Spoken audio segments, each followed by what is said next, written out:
warahmatullahi wabarakatuh. Halo guys. Di sini kami dari kelompok 5 akan membuat praktek Shibori. Sebelumnya perkenalkan, nama saya Pamir Sari absen 24 dan rekan saya Laila Turofiko absen 23. Saya Puspasita Sajina. Saya Muhammad Akbar Kusma Gendra nomor absen 21. Saya Muhammad Noval Angga Praginda absen 22. Jenis Shibori yang populer di antara lain yaitu ada Kanoko, Itajime, Arashi, dan Nori.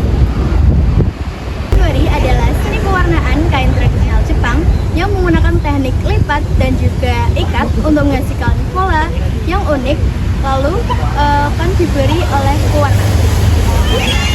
Saat ini Shibori dikenal luas dan digunakan dalam fashion modern di dalam berbagai negara.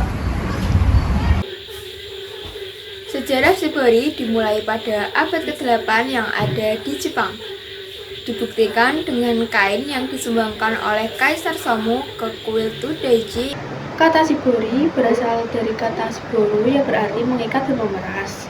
Teknik ini termasuk teknik kerinting karena kain yang terikat tidak terkena pewarna.